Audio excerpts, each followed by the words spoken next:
오늘 우리에게 주신 하나님의 말씀은 창세기 1장 1절에서 2절입니다. 찾으신 후 저와 여러분이 두 절 모두 합독하겠습니다.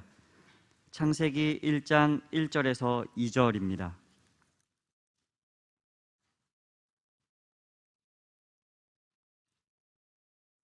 합독하겠습니다. 태초에 하나님이 천지를 창조하시니라. 땅이 혼돈하고 공허하며 흑암이 깊음 위에 있고 하나님의 영은 수면 위에 운행하시니라. 아멘. 아멘. 우리 담임 목사님께서는 양평 숲속 작은 나라의 미래위원회에 참석 중이십니다. 이를 위해서 함께 중보해 주시고 성령의 큰 은혜가 있도록 함께 중보해 주시기를 부탁드립니다. 수고하고 무거운 짐진 자들아 다 내게로 오라. 내가 너희를 쉬게 하리라. 아멘. 마태복음 11장 28절의 말씀으로 사랑하는 귀한 우리 성도님들을 축복하며 나아갑니다. 우리 이 새벽에 사랑하는 성도님들에게 질문하고 싶은 것은 스스로에게도 또 옆에 있는 우리 성도님들을 바라보시면서 천국 백성입니까? 천국 시민입니까? 라는 그 질문을 한번 스스로에게 던져보시기를 바랍니다. 천국의 시민이라는 이야기는 내가 천국의 통치를 받고 있다라는 이야기입니다. 하나님의 자녀라는 이야기는 내가 하나님의 통치를 받고 있다라는 이야기입니다. 여러분, 그것에 대해서 마음으로 또 진심으로 또 나의 마음을 다해서 하나님을 사랑하고 거룩한 성령의 충만한 은혜가 저와 여러분에게 항상 충만하시기를 소망합니다. 아멘. 명찰을 거꾸로 달았답니다. 죄송합니다. 거울을 봤는데 제 눈이 거꾸로 됐는지 죄송합니다. 오늘 말씀의 제목은 목마름입니다. 이 새벽 저와 여러분이 창세기 1장 1절로 2절의 말씀, 항상 말씀을 시작할 때 읽는 처음의 말씀인데 이 말씀 가운데 부어주시는 하나님의 성령의 감동이 있고 또 하나님의 함께 하시는 거룩한 메시지가 들어있음을 이 새벽에 함께 나누고자 합니다. 하나님이 성경에 나타난 첫 번째 모습이 바로 창세기 1장 1절로 2절에 기록되어져 있습니다. 사실 창세기 1장 1절은 하나님께서 이 천지를 창조하셨다는 공식적인 선포가 나오는 아주 훌륭한 처음의 시작을 나타내고 있습니다. 그러면서 바로 2절에 하나님을 드러낸 첫 번째 자기 계시가 나옵니다. 2절의 말씀을 보시면 하나님의 영은 어디에요? 수면 위에 운행하시니라. 이것이 바로 하나님의 처음 모습입니다. 피조물들에게 드러내신 창조주의 첫 등장이 어디에 있었냐면 수면 위에 있었다라고, 그 수면 위를 운행하고 계시다라고 말씀하고 있습니다. 이는 매우 아주 의미심장한 계시입니다. 결코 그냥 훅 하고 지나갈 그러한 사건적인 모습이 아닙니다. 물 위를 운행하시는 이 장면은 하나님의 알파의 모습입니다. 하나님이 역사하시는 중요한 원리와 특징이 바로 이 창세기 1장 2절에 기록이 되어져 있다는 사실입니다. 또 흥미로운 사실이 있습니다. 하나님이 하나님을 보여주신 마지막 자기 계시가 요한계시록 22장 1절로 2절에 기록되어져 있습니다. 그가 수정같이 맑은 생명수의 강을 내게 보이니 하나님과 및 어린 양의 보좌로부터 나와서 2절 말씀, 길 가운데로 흐르더라. 광 좌우에 생명나무가 있어 12가지 열매를 맺되 달마다 그 열매를 맺고 그 나무 잎사귀들은 만국을 치료하기 위하여 있더라. 이 장면은 하나님의 오메가의 모습입니다. 알파와 오메가의 계시가 물과 직접적인 계시가 있음을, 관계가 있음을 보여주고 있습니다. 하나님이 보여주신 그 물의 계시는 결코 우연의 일치가 아닙니다. 본질적인 일치라는 사실입니다. 뜻밖에도 하나님의 운행하심의 알파와 오메가, 그 무대가 바로 물이라는 것입니다. 요한계시록 21장 6절 7절의 말씀에 보면 내게 말씀하시되 이루었도다. 나는 무엇이라고요? 알파와 오메가요, 처음과 마지막이라. 내가 생명수 생물을 목마른 자에게 값없이 주리니라고 기록하고 있습니다. 그러면서 이 샘물을 값없이 주시면서 이것을 생명수를 상속으로 받게 될 것이라고 말씀하십니다. 하나님께서 물을 주시겠다라고 분명히 말씀하시며 이기는 자는 생명수를 영원한 상속으로 받을 것이라고 하십니다. 하나님의 물은 영원의 상속으로 받아야 될 하나님의 선물이라는 것입니다. 또 이 물이 하나님의 역사의 중심임을 보여주는 사건들이 성경 곳곳에서 나타나고 있다는 것입니다.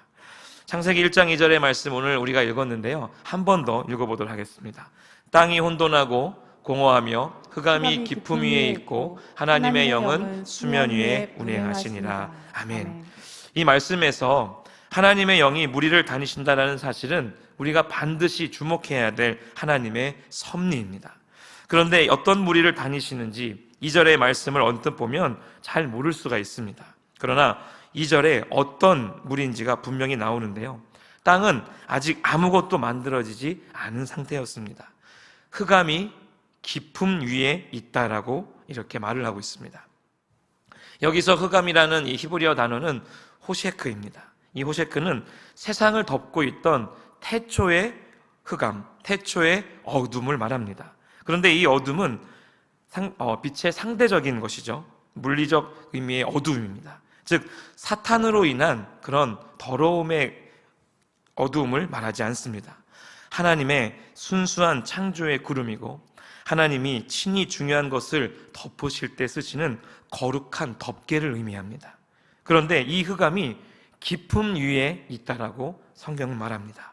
즉 거룩한 덮개가 그 깊음을 덮고 있는 모양인데, 놀라운 사실은 이 깊음이라는 것이 히브리어로 테홈이라고 말합니다. 깊은 물을 의미합니다. 하나님께서 이 구름으로 어두움으로 덮은 것이 깊은 물을 덮었다라는 것입니다.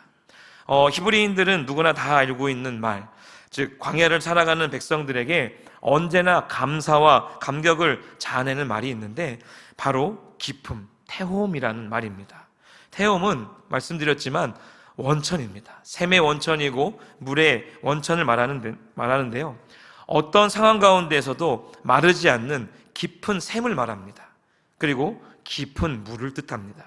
그러므로 태초에 이 하나님께서는요, 거룩한 구름 덮개로 깊은 물을 덮고 있었다라는 표현이 바로 창세기 1장 2절의 표현입니다. 그런데 이 거룩한 구름은 하나님의 임재와 운행하심을 말합니다. 하나님은 그 깊은 물 위에 임재하시고 운행하셨다라는 것을 우리는 이 말씀을 통해서 바라볼 수가 있습니다. 시편 135편 6절의 말씀을 보면요, 여호와께서 그가 기뻐하시는 모든 일을 천지와 바다와 모든 깊은 데에서 행하셨다라고 말씀하십니다. 이 모든 깊은 데서, 시편 135편 6절에 나온 이 깊은 데서가 바로 물인 테홈을 말합니다. 깊은 물, 샘의 원천, 우리의 생명의 근원 대신 그 물을 시편 기자는 다시 한번 말하고 있습니다. 하나님은요, 이 깊은 물을 지키고 계십니다. 그 위를 운행하고 계셨기 때문에 하나님의 영은 바로 물 위가 중심 무대라는 것이 맞는 말입니다. 더 나아가서 하나님께서 이미 천지와 바다 위를 운행하고 계셨다는 이 사실을 더 자세하게 밝힌다면 우리 마음속에 또 우리가 이 말씀을 읽을 때에 놀라움을 금치 못할 것입니다. 창세기 1장 6절의 말씀에 보면 하나님이 이르시되 물 가운데에 뭐가 있습니까? 궁창이 있다고 말합니다. 물과 물로 나뉘라 하셨다고 말씀하십니다. 그리고 1장 9절에 하나님이 이르시되 천하의 물이 한 곳으로 모이고 그 묻이 드러나라 하시니 그대로 되었다라고 말씀하십니다. 이 말씀을 잘 보면 하늘도 물로 다 덮여 있다라는 결론이 나옵니다. 땅도 물로 덮여 있다라는 결론이 나옵니다. 하늘을 온통 덮고 있던 물을 궁창으로 물과 물로 나뉘어서 지금의 무엇을 만드셨습니까? 하늘을 만드셨습니다. 참 놀라울 수가 없습니다. 또한 천하를 덮고 있던 이 물을 한 곳으로 다 모이게 하시면서 무엇을 만드셨습니까? 아주 넓은 5대양 5개의 큰 바다를 만들어 주셨습니다. 그렇다면 하나님께서 이 온통 물로 다 덮여 있던 원시 지구 위를 정말 물 위로, 수면 위로 운행하고 계셨다라는 결론이 나옵니다. 즉 물이 하나님의 역사의 무대라는 것이 우리는 말씀을 통해서 발견할 수 있다는 것입니다. 하나님의 역사의 시작은 물, 그러나 이 물의 시작은 천지 창조만이 아닙니다. 창세기 2장 10절을 보시게 되면요, 강이 어디에서 흘러나옵니까? 에덴에서 흘러나왔다라고 말합니다. 동산을 적시고 거기로부터 갈라져서 4개의 근원이 되었다라고 말씀하십니다. 이 영원한 에덴에도 깊은 샘, 아까 말씀드린 태홈을 여셔서 4개의 강의 근원을 만들어 주셨다는 것입니다. 사람을 향한 역사가, 그 태초의 역사가 시작된 것입니다. 영혼의 의미를 가진 에덴에서 물이 나왔기 때문에 이 물은 동상 중앙에 있던 영생을 주는 생명나무와도 깊은 연관을 있다고 볼 수 있습니다. 그런데 이 강이 에덴에서 발현하여서 내 강으로 온 땅으로 흩어져 갔다면 한번 생각해 보십시오. 그 강을 거꾸로 거슬러 다시 유턴해서 올라가면 그 물 근원인 어디로 돌아갈까요? 에덴으로 돌아갈 수 있다는 사실을 놓치지 맙시다. 내 강이 때문에 동서남북 어디에서나 태홈의 강만 만나면 우리는 하나님께 다시 찾아올 수 있고 돌아갈 수 있다는 사실입니다.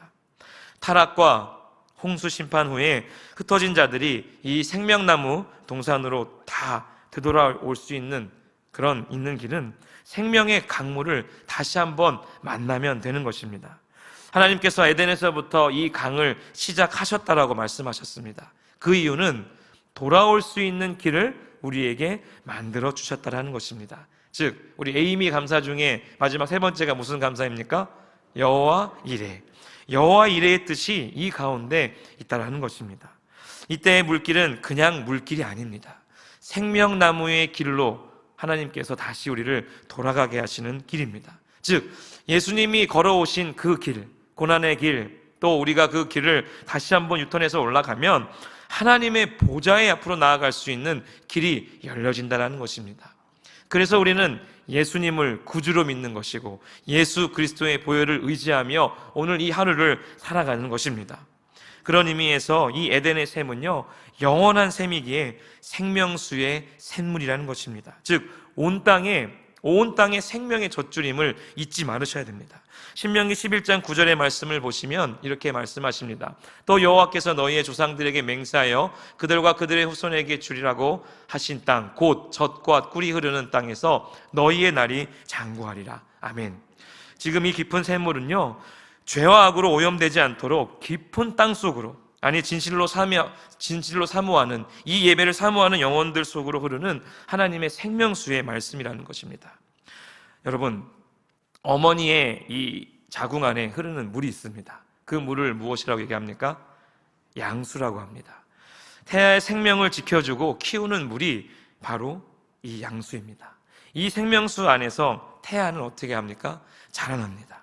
자궁 안에만 있으면 어머니의 각별한 보호와 끊임없는 공급을 받을 수가 있습니다. 그 안에서 정말 신비로운 유전자 조합이 일어납니다. 그리고 한 사람의 세 사람이 되고 그 후에 양수를 터뜨리고 밖으로 나오는 것이 생명의 탄생입니다. 재미있는 것은요, 이 양수를 한자로 보시게 되면 기를 양자가 아니라 양양자라는 것입니다. 가만히 생각해 보면 무슨 물입니까? 양의 물이에요. 사람의 뱃속에 있으면 인수라고 하면 되는데 굳이 이 어머니의 자궁 안에 있는 물을 양수라고 이야기한다는 것입니다. 기를 양자를 쓸 것 같은데 실제로는 양양자를 씁니다. 성경으로 표현하자면 어린 양의 생수라는 것입니다.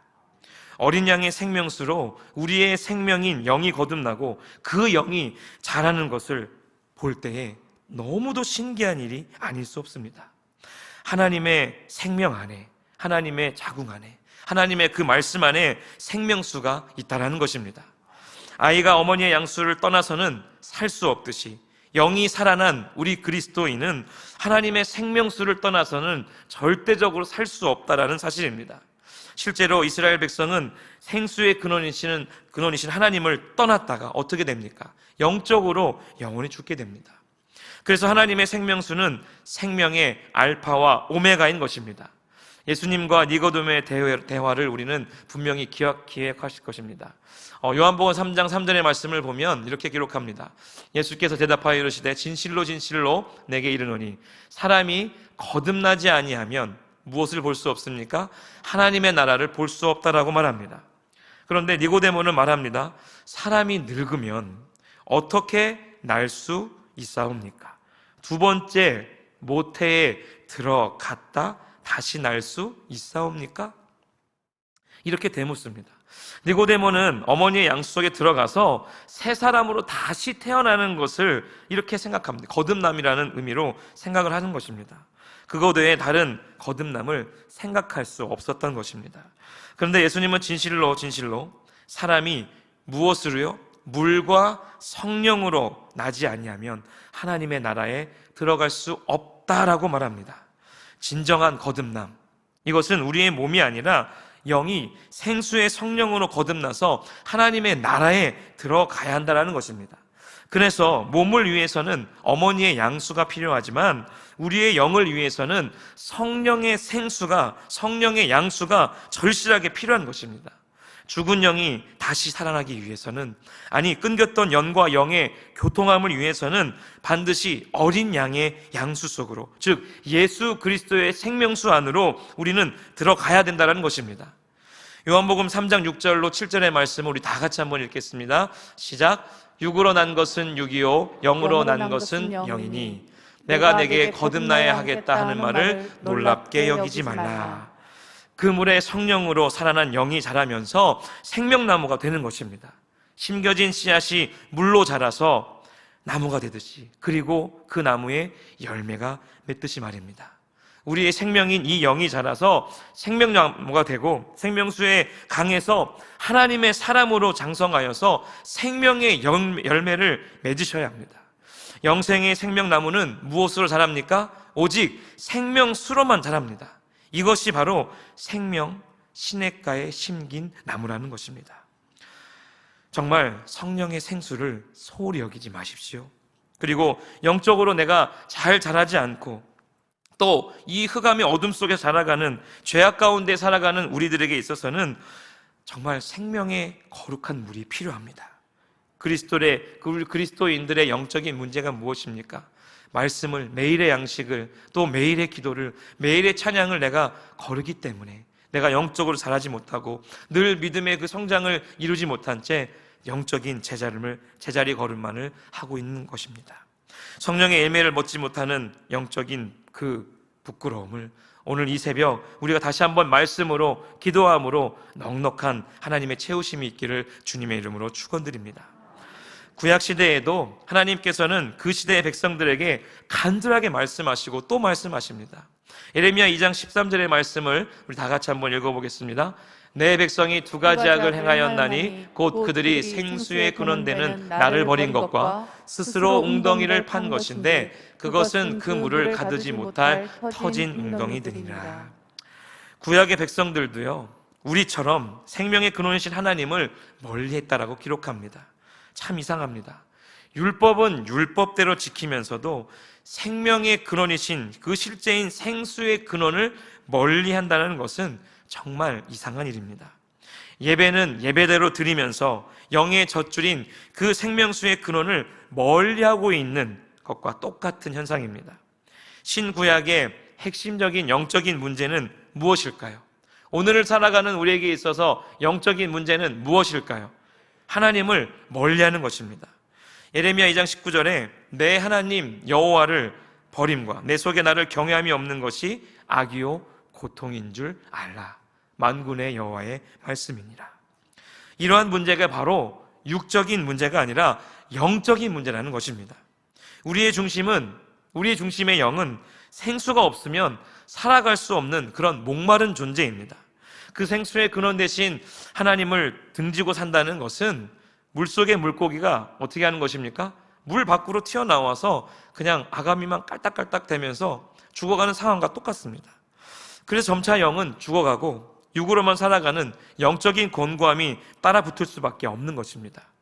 최악의 문제는 그리스도인임에도 불구하고 아예 영 자체를 모르고 사는 영적 무지에 빠지고 살아가는 사람들을 가리킵니다.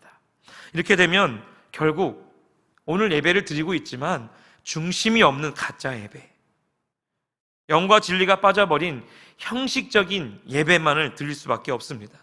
정말 안타까운 것은 이것이 예루살렘 성전이 무너졌던 이유라는 사실입니다.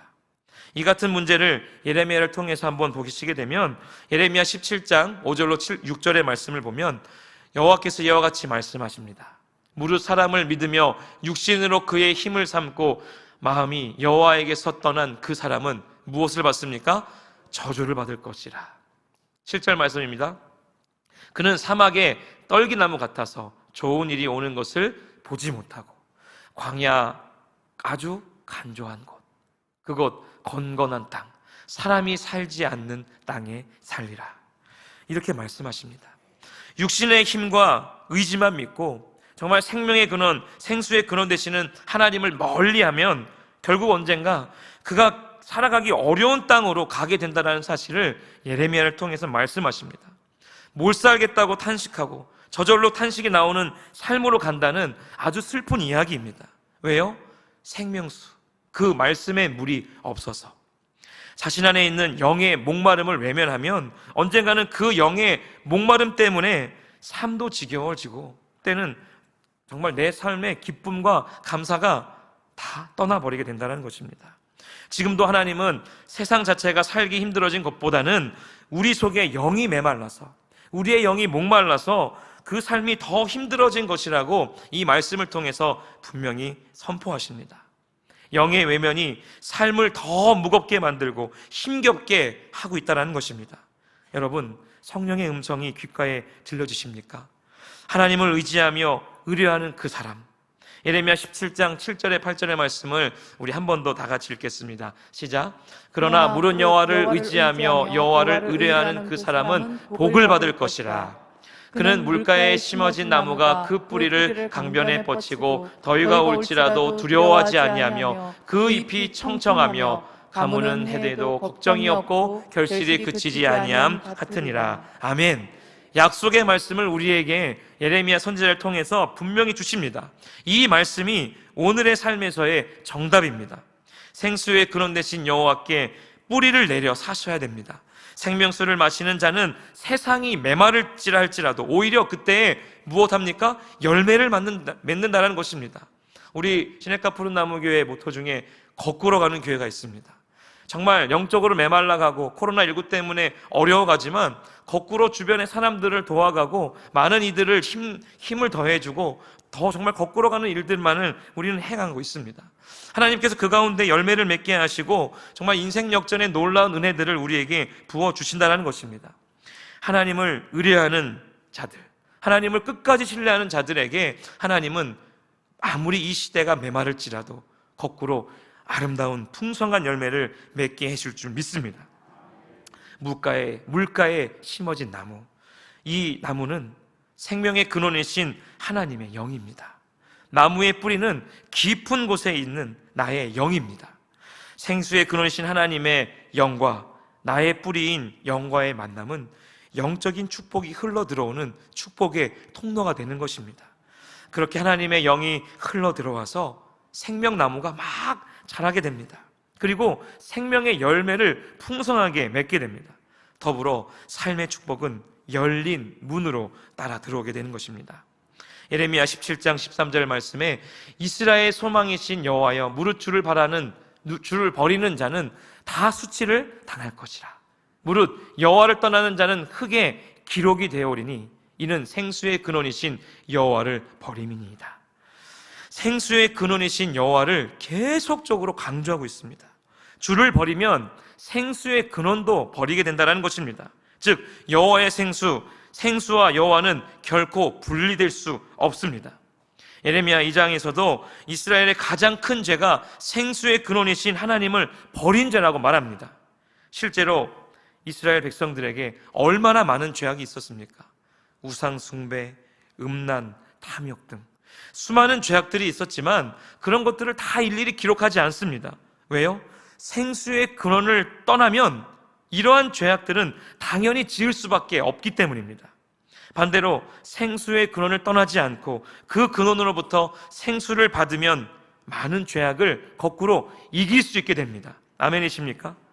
결론은 생수의 근원이신 여호와께서 모든 죄악을 이기게 하신다는 것입니다. 에스겔 36장 25절의 말씀에 보면 맑은 물을 너희에게 뿌린다라고 말합니다. 너희로 정결하게 하기 위해서 물을 뿌린다라고 말씀하십니다. 너희 모든 더러운 것에서와 모든 우상 숭배에서 너희를 어떻게 합니까? 정결하게 할 것이며 분명하게 말씀하십니다. 맑은 물은 우리 속에 깊이 뿌리내린 우상 숭배의 죄까지도 씻어내는 놀라운 능력이 있습니다. 그렇습니다. 생수가 죄악을 이기게 합니다. 그러므로 생수의 근원이신 주를 떠나면 우리는 수치를 당하게 되는 것은 당연한 결과입니다. 뿐만 아니라 흙으로 사람이 된 우리가 물이 없으면 다시 흙으로 돌아가게 됩니다. 진실로 부끄러운 일은 흙으로 와서 흙으로 돌아가는 일입니다. 기억합시다. 생명의 생수이신 그 여호와 하나님, 그 여호와 하나님께서 우리의 영을 씻어주시고 타는 목마름을 다시 한번 그 모든 갈급함을 채워주시는 그 은혜를 경험하시기를 주님의 이름으로 소망합니다. 오늘 이 새벽이 생수의 근원이신 하나님을 만나는 새벽이 되었으면 좋겠습니다. 생명수를 다시 한번 영의 생수로 채워주시는 말씀, 그 말씀을 아멘으로 화답하고 아멘으로 레마로 받아들이면서 우리 안에 있는 모든 죄악들도 깨끗이 씻음 받고 주의 말씀을 의지하셔서 생수의 근원 대신 정말 깊은 원천이신 그 샘물을 여러분 이 새벽에 마시기를 주님의 이름으로 축원드립니다. 우리 함께 다 같이 기도할 때에 오늘 이 말씀을 기억하며 생명의 근원, 생수의 근원이신 하나님을 떠나지 않고 주의 말씀을 따라 좋은 시절 뿌리를 내리며 생명의 열매를 맺는 우리의 삶이 되게 하여 주옵소서라고, 또 이 나라와 민족과 우리 다음 세대가 주의 말씀으로 다시 한번 일어서게 하시고 하나님의 근원이신 이 생명의 물을 마심으로 말미암아 목마름이 해결되게 하시고, 또 주의 말씀으로 나아갈 때에 생명수가 우리를 적절히 적시게 하여 주시어서 우리의 죄악된 모든 것들을 이 새벽 깨끗하게 하여 주옵소서라고 다 같이 우리 주여 한번 부르짖고 기도의 자리로 나아가겠습니다. 주여